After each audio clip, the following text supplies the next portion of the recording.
Um, Now, do you see a generational divide how people gravitate towards books? Are younger readers discovering physical books in life, or are they skipping them entirely? I think we already kind of touched upon the discussion. So, Absolutely. Everyone, the people that read continue to read. The parents that want their children to read are continuing to encourage their children to read. So there is very young children who are reading. There are teenagers who are reading. There are young adults who are reading.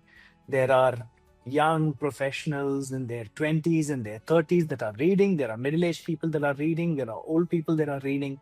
Everyone's reading. People that continue to read, and I don't see a change in that at all.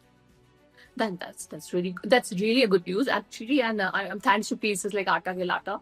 I'm sure Bangalore's been really fortunate, right? I think in Bangalore we yes. have probably the finest bookseller ecosystem in the country. Yeah, I think yes. In addition to Calcutta, cities like Calcutta and I'd say Bangalore's best. oh, I'm okay. I take that completely as it's coming from someone like who's holding a bookstore. I also wanted to just ask you, like in terms of the languages, since you also have vernacular books. So which language do you? So I know it will be very hard or kind of difficult for you to say, but like any particular language where you see the increase in the reading in terms of the No. books. I, I won't say that there's a particular language where there is an increase, because I think reading in English versus reading in Indian languages, there's also a urban semi-urban divide. Right. I think there's an urban semi-urban divide. People who have grown up, and then I say people, I include everyone from young people in their 20s to people in their 70s, right? If you've lived, and no, not even 70s, I'd say my age, say mid 50s, right? So if you take that that as the demographic, people in their whatever teenage to the from the teens to the mid 50s, which is kids that were born from the 70s onwards. If you grew up predominantly in a city, you tend to be heavily English biased, right? You tend to be heavily English biased. And if you grew up in a big city, back in the 70s, there weren't as many big cities, but now there are plenty. But if you grew up in a big city, you tend to be heavily English biased. You tend to speak English, read English, write in English, and almost think in English, right? And that's happened to our over the last 40, 50 years in our country. Whereas if you grew up these past 40, 50 years in something other than a big city, Right. you were far more comfortable reading, writing, and speaking in your Language. native language. So if I look at people my age and people who grow up in cities, which unfortunately I am part of, right? I read in English better than I read in my mother tongue. And by continuing to live in the city, I've propagated that to my children. My daughter reads in English better than she reads in her mother tongue. Right. Whereas people from my age who grew up in a slightly smaller, not talking about rural, I'm talking about even urban, but they grew up in a slightly smaller town. Right. They're equally comfortable reading, writing, and speaking both in the mother tongue and in English. English out of necessity, Great. mother tongue out of the opportunities that they've had growing up. Yes. They're actually, and then their children tend to read better in Indian languages Right. rather than just in English. So it's a strange country in that sense, right? What we're fortunate with in a city like Bangalore is we have a mix of all of these people. Yes. True. What we're comfortable with, just English. We're comfortable with English as well as a mother language. Right. And you see that a lot in a city like Bangalore, right? I see some of my own sort of contemporaries, classmates, colleagues, and things like that. And I marvel at how well they read their local mother tongue, as compared to me, who picked it up much later in life, and I read with far more strain compared to them. So, uh, so I think it's also a function of where you grew up, Yes. especially in the earlier days. But what I see is, Bangalore has got a mixture of people from virtually every corner of the country. So we see language book sales happening in all languages, Wonderful. and now people are also interested in exposing or giving their children the exposure to those languages, Right. saying, you know what, I don't want my child to Only. either lose touch, or somebody like me feels like I don't want my child to grow up like me and not have that Yes. language ability. So that's sort of extending to how they're looking at children reading and children being exposed to various languages.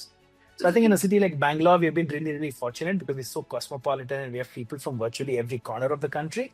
So there's I won't say one particular language is more growing faster and things like that.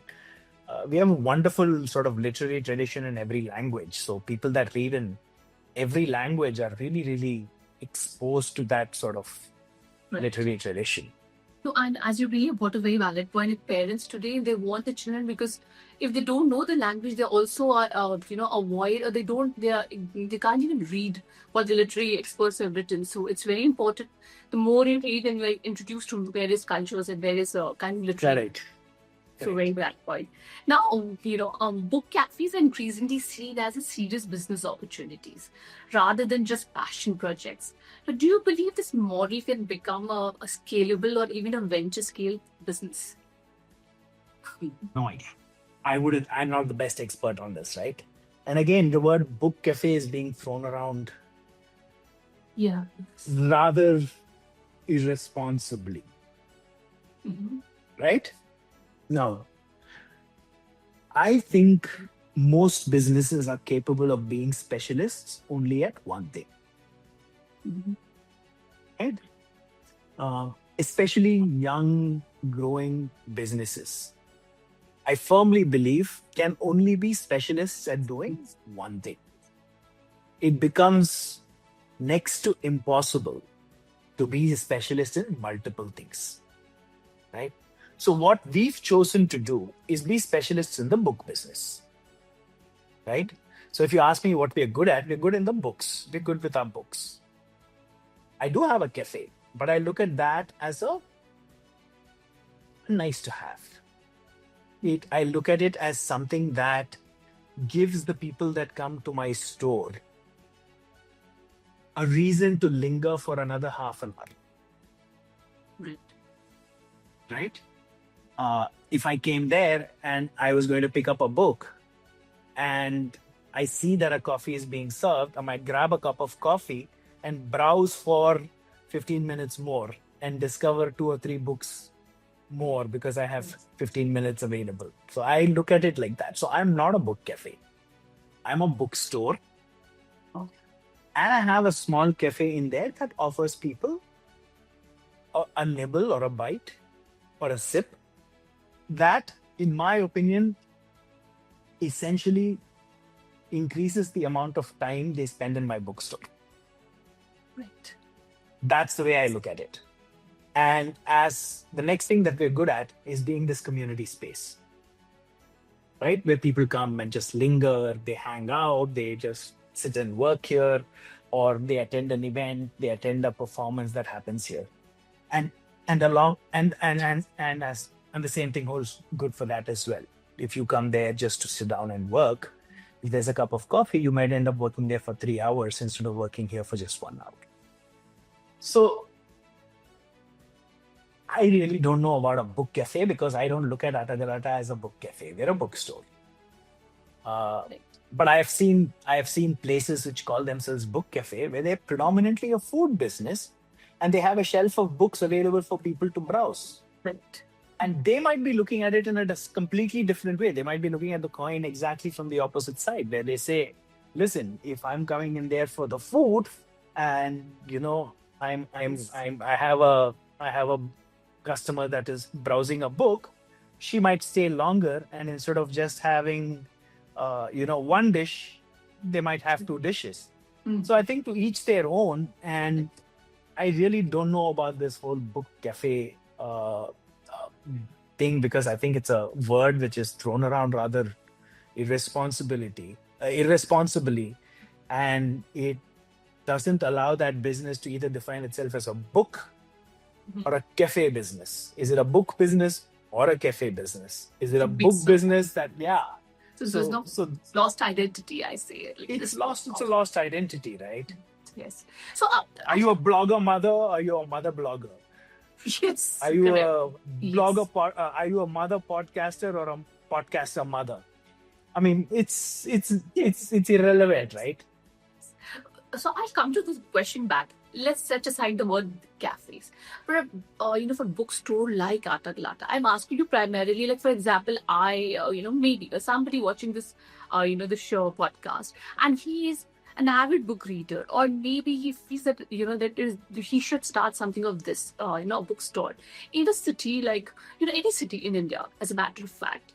Do you think and if he is a little clueless in terms how to start it, and with a little bit scalable model, and like venture scale business, so what is your view on that? If it'll be like a more for guidance actually, because see, honestly, not everybody gets an opportunity to interact with somebody like you, so it can you can your 2 cents of wisdom will really have that. So it's more about that.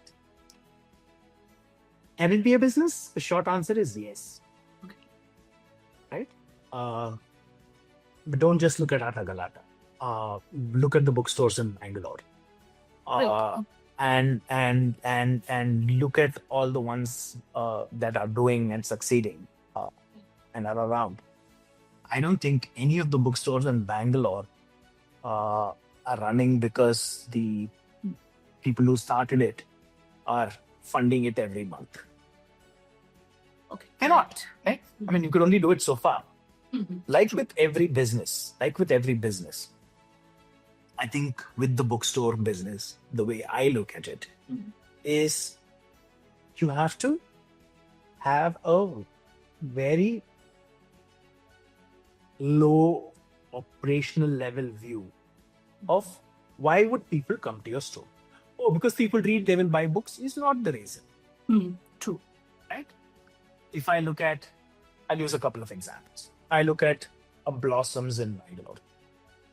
The reason I'd go to Blossom is because I think they have the biggest catalog of books in the country. I go to Blossom because I can go and find just about anything that I can think of as a used book or something like that. I would go to Bookworm on Church Street, and they're literally across the street from each other. Correct. And both of them are doing well. I'd go to Bookworm because they have a very large catalog. They have fantastic collection of rare books and reference books and things like that. I look at Atta Galatta, and I say Atta Galatta is an Indian language bookstore which sells curious collection of curated books. It's very curiously curated, right? You'll find the odd kind of books and things like that. And it is a space for events. I look at Champaka and say, I'll go to Champaka because Champaka has the most intellectual curation of books in Bangalore. So if you're looking at something which has war studies, and I'm looking for something which is on war studies, then I go to Champaka and they have a war history and a war studies section with a very nicely curated selection of books from across the world on that topic. So every bookstore has found a reason for why customers would patronize them. And so if you're starting a bookstore, I think you'd have to go into the details of trying to understand why a customer would patronize you. And if you're able to do that, then you have a business which will succeed operationally.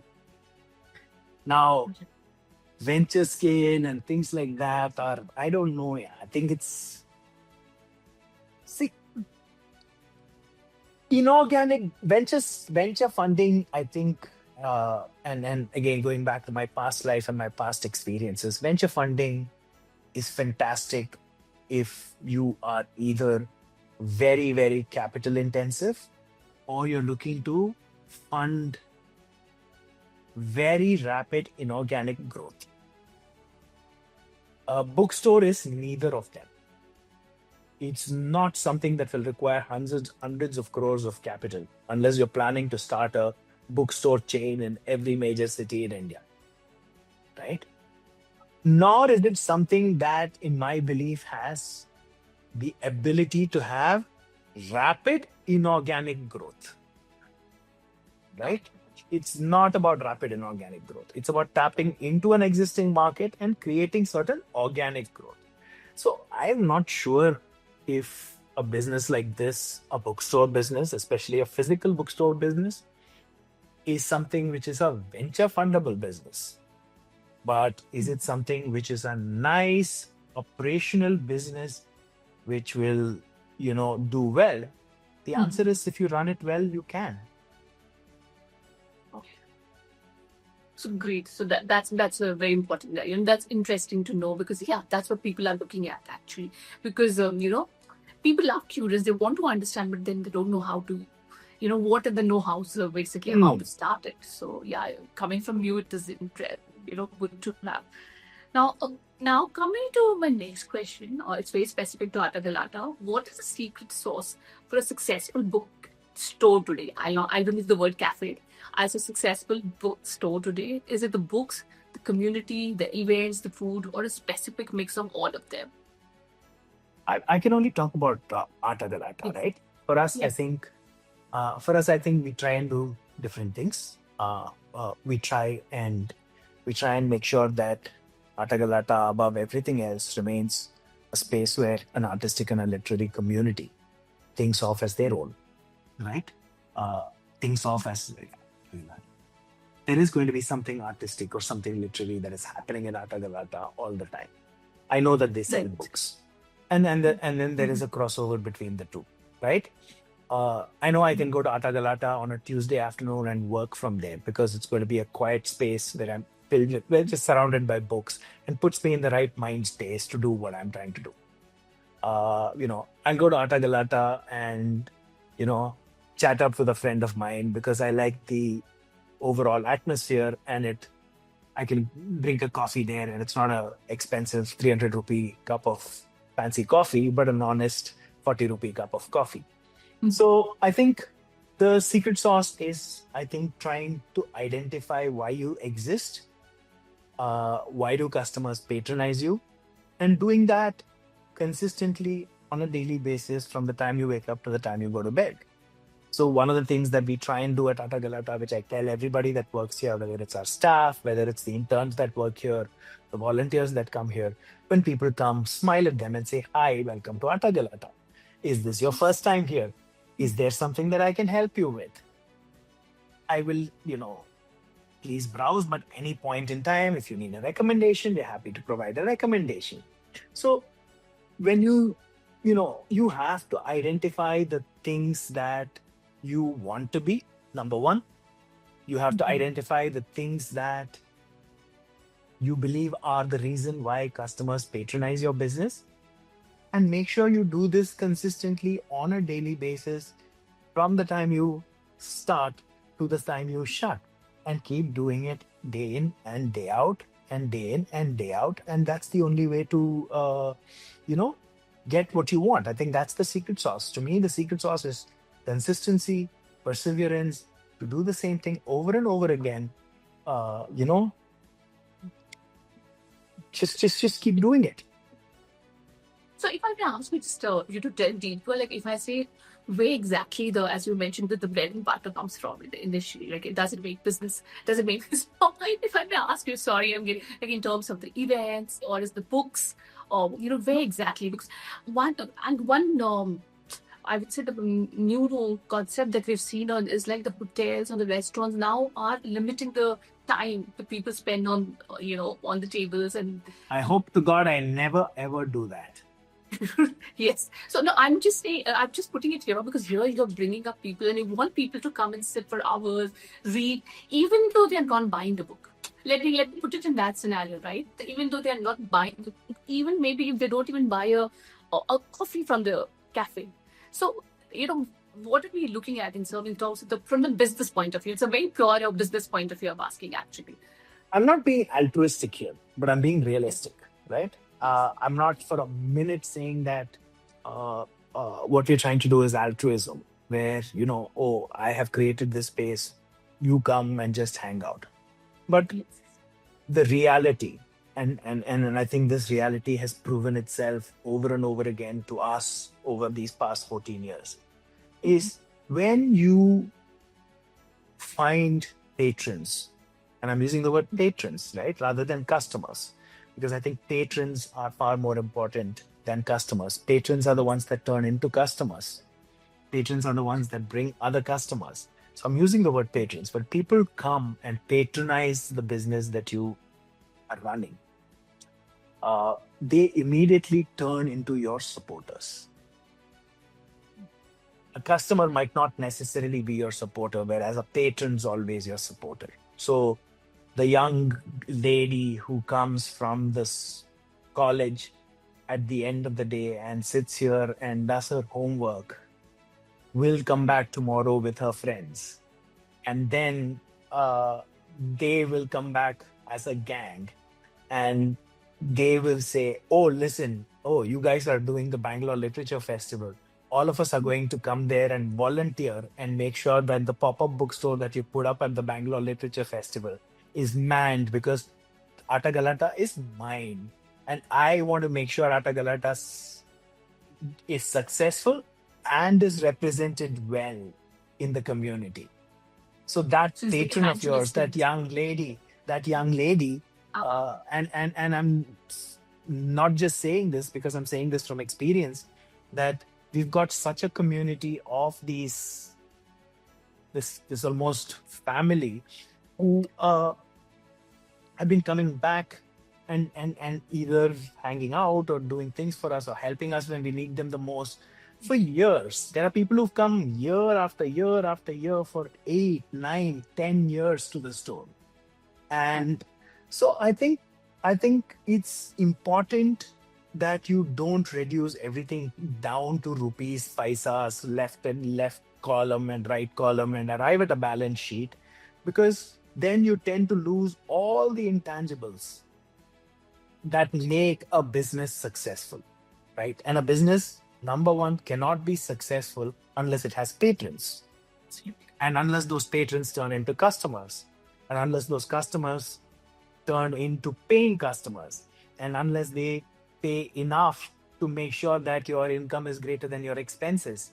So it's a game of, you cannot Quantify. ignore the intangibles when you run a business, right? uh, if I want to actually, and I think this is true for a lot of businesses in various degrees of intensity, right? uh, it's true for various degrees of intensity, right? Why would so I'm only talking about what is true for Atta Galatta, but I think every business has goodwill and assets that are intangible, which help it continue to run and operate successfully, which you cannot in any way quantify on a piece of paper or an Excel sheet or a balance sheet or on Tally, right? Yes. It's about identifying that, being grateful for that, and to encourage that to not go away. Absolutely. Yeah, because that's the soul, right? That's the core, if I would say. Correct. And the soul is little more than just a word. It's more than just me paying tribute to something soul. No, it's real, because it exists in the form of the intangibles that make a business operate successfully. And it must have been over a period of time, this must have, when you started. And it only compounds, right? This is like the power of compounding. Every year when you add and you compound it, then you're raising, Yes. exponentially rather than linearly. It's not geometrical, it's compounding. It's not linear, it's compounding. All of these tend to compound. Absolutely. So I now may ask another question. Again, it's a little business kind. Like, can you share when Atta Galatta reaches break-even point? Completely So from the there are two benefit of the different types of audience. break even. There are two Yes. different types of break even. One is the operational break even. I think we reached operational break even in about 6.5 years.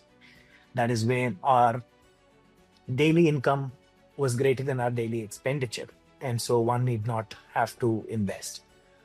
The second one is actually true profitability, where a certain degree of capital expenses, buying stock, and all of that are also you're able to handle it from accruals. Uh, so that happened. That took us about 10 years.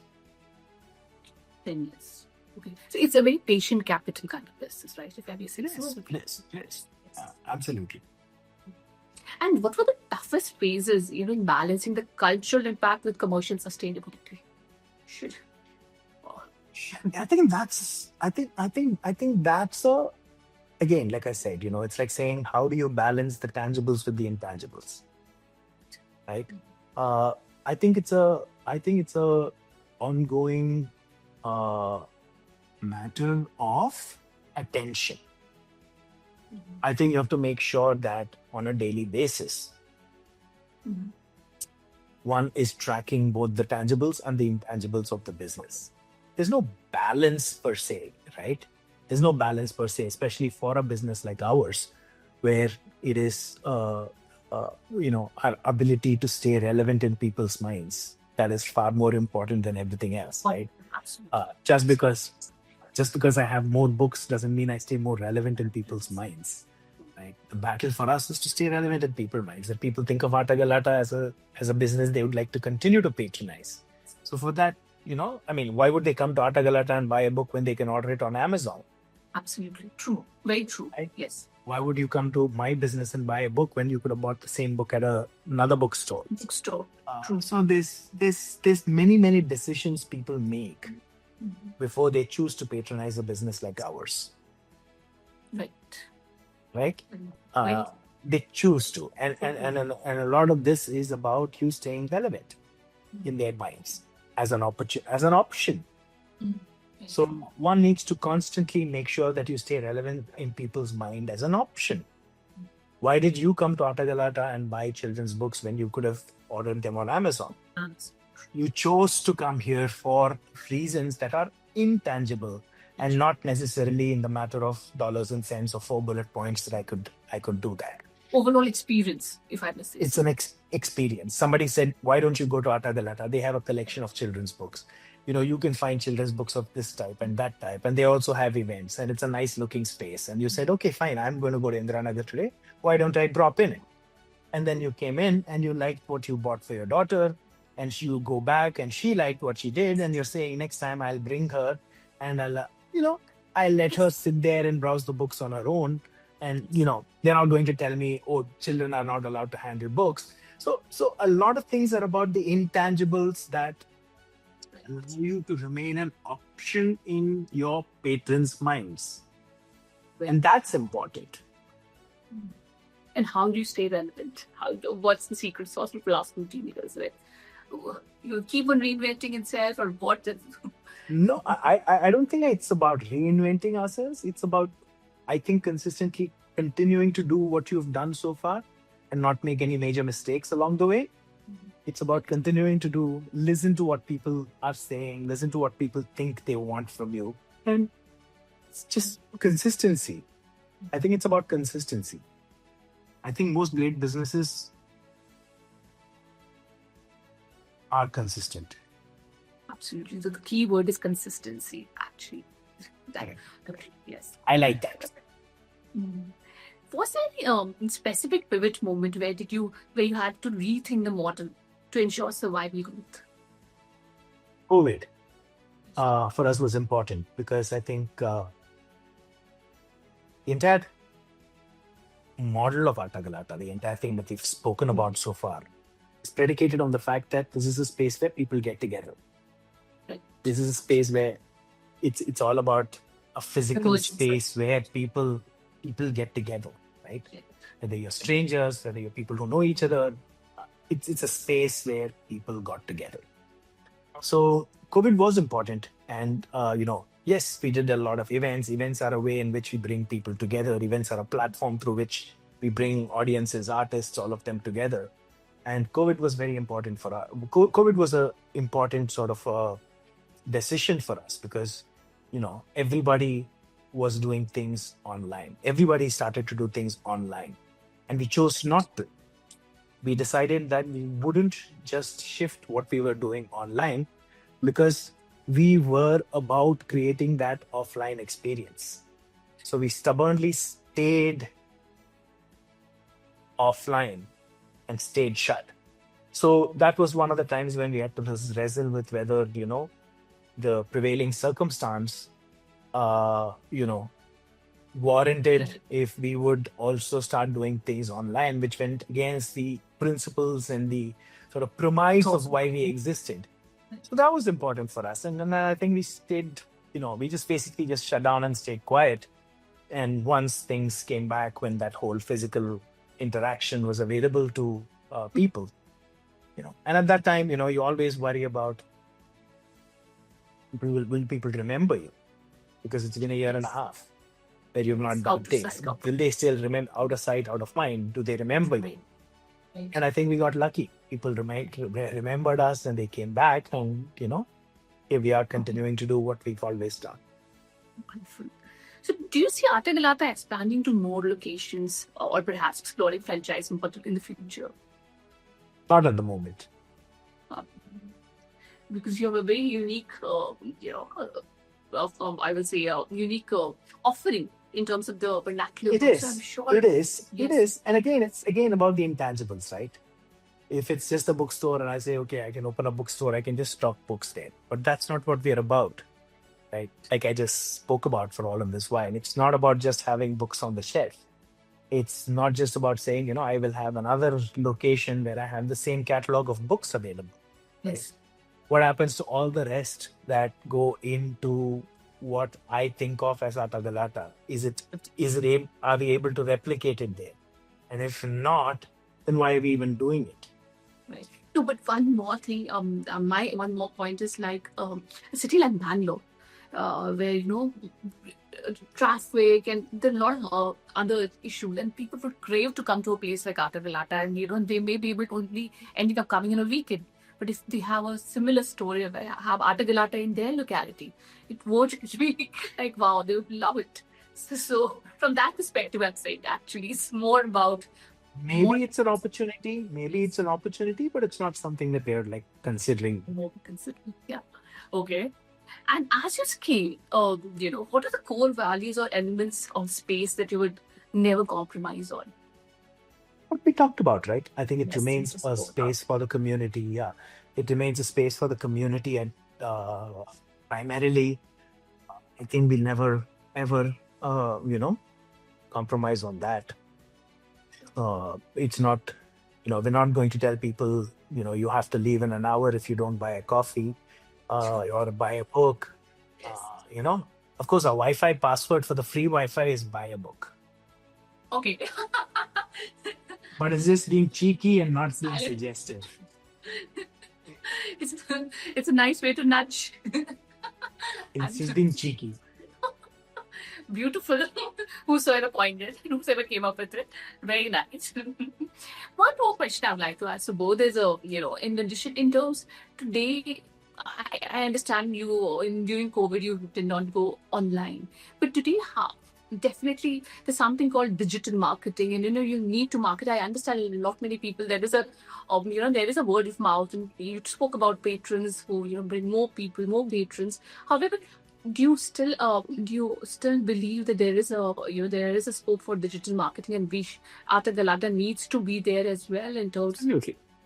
Absolutely, right? I think digital marketing is a glorified term, in my opinion, which boils down to communication, right? True. Word of mouth is communication. No one ever called it analog marketing. Like true. Right. True. The bottom line is for a business like Atta Galatta, where in addition to all the books that we have, we're also a platform and a venue for artists and audiences. It is important to constantly communicate at least about what is happening here. Yes. Correct? Yes. Right? No, it's, It it's is great. it is important for us to constantly communicate.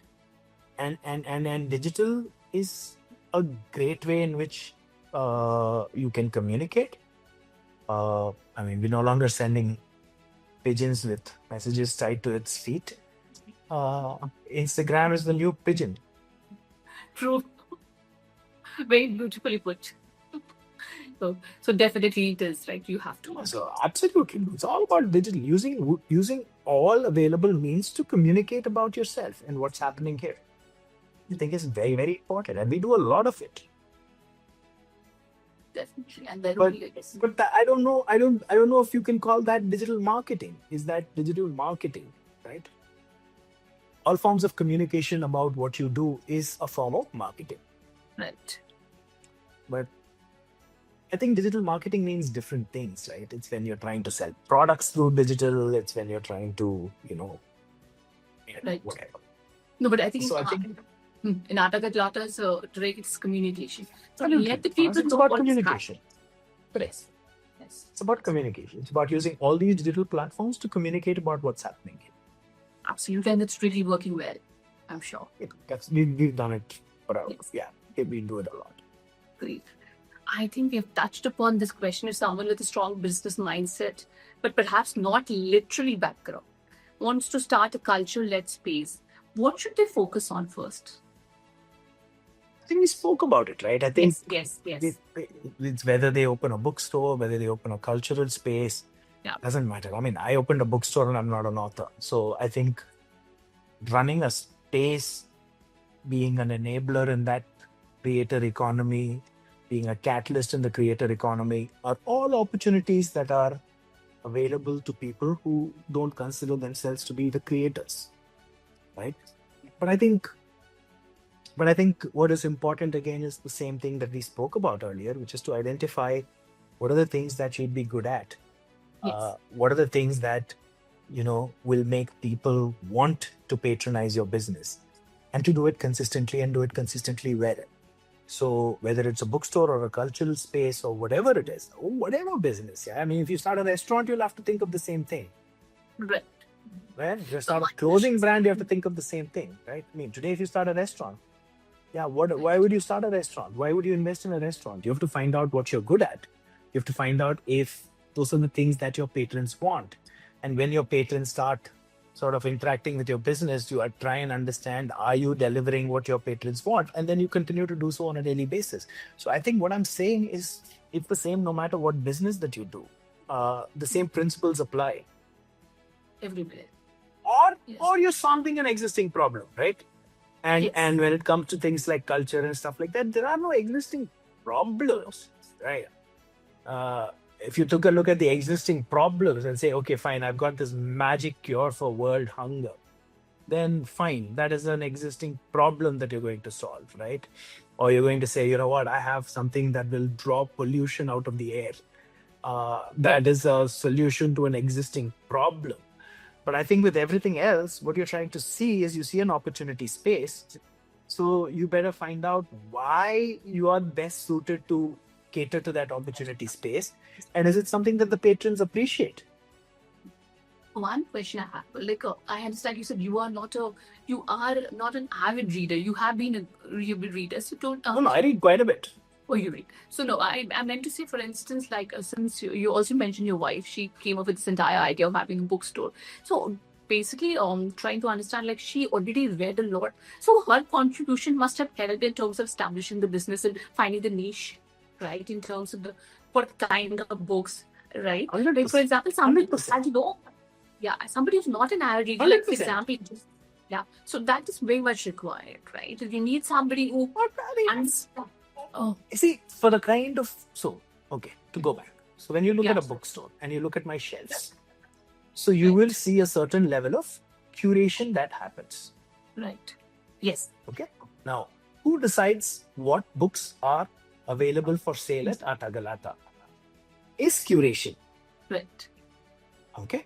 Now, having someone like Lakshmi who does that, or now our daughter's working with us in the business, who again is a very, very avid reader, or having the kind of people that work at Atta Galatta who come and work here. We've been really, really fortunate with the kind of people that we've had. We've always had the privilege of working with some really smart young ladies who are readers, who are interested in books, right?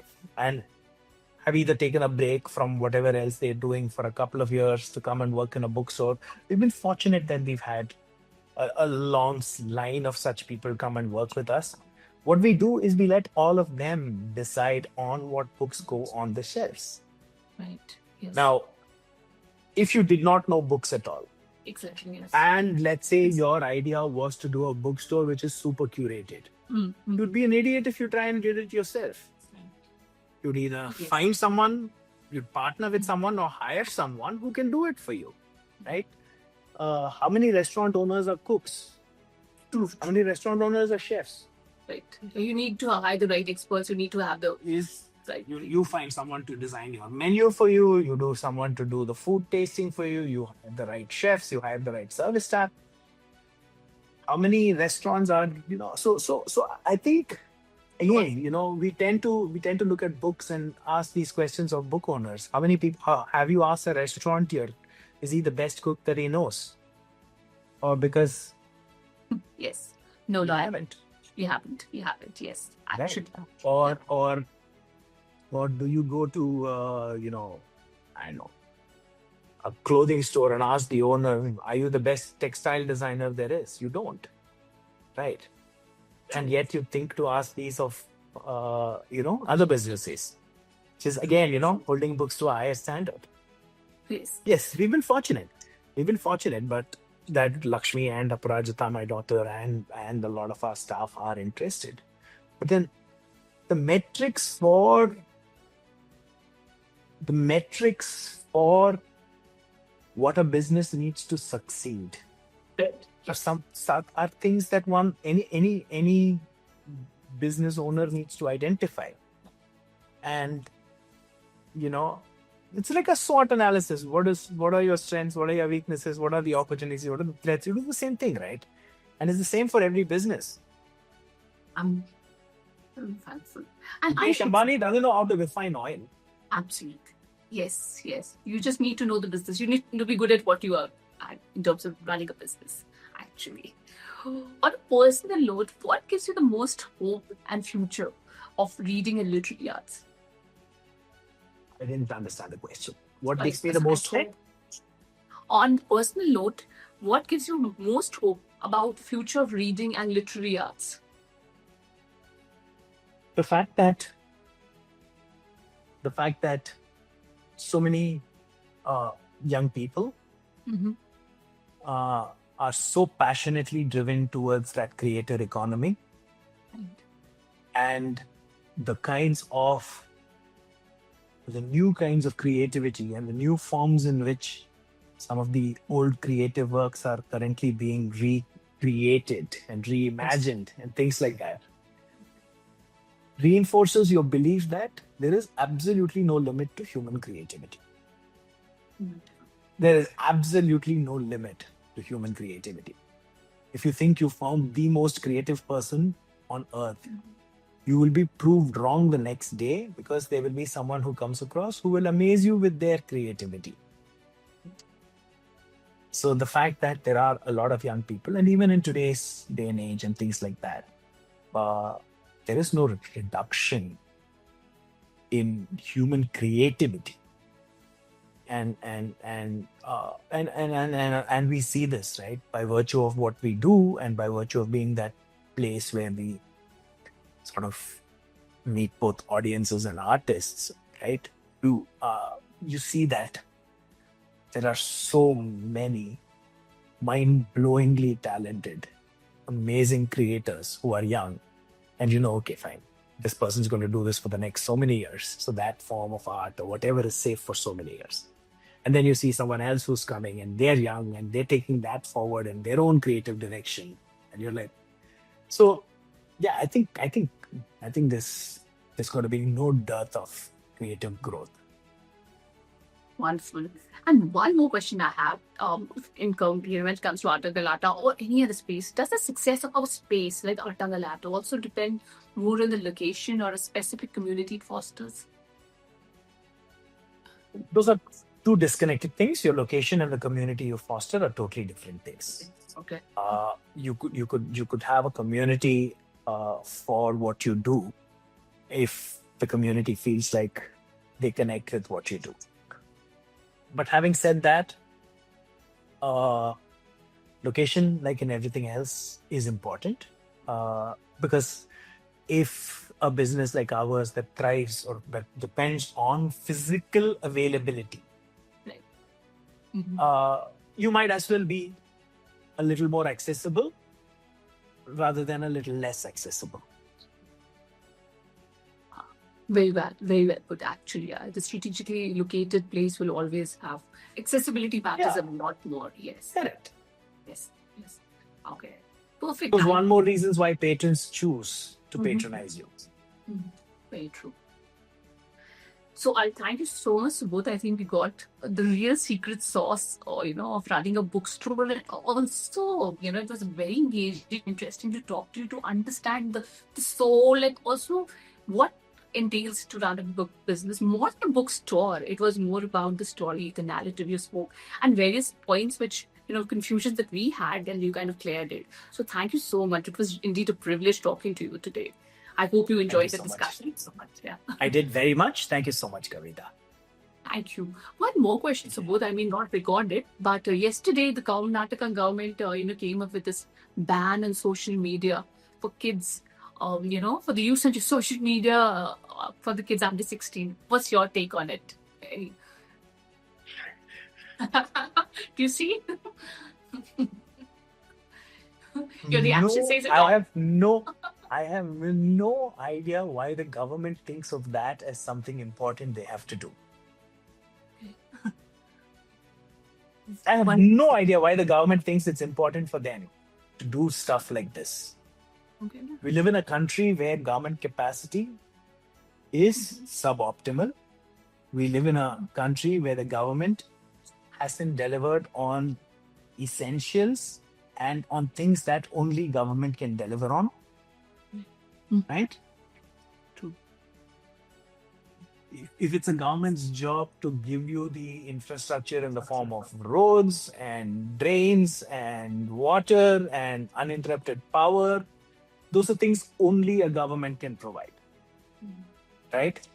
There is not enough state capacity for that to be delivered consistently to every citizen in this country. Right? We live in, and it doesn't matter which state you live in, it doesn't matter where you live in this country, the government has and will fail you in terms of delivering what its basic governance mandate is. We're very uniform and standardized there. Correct. We are uniformly standardized in terms of apathy from government. So I find it amusing that the government thinks it has the state capacity to deliver on things way beyond its mandate. Right? I find it amazing that they would even have the time to sit down and think about it. Right? So I think, I'm just, why? Very true. Yes. Absolutely. Why is it the government's business? Business.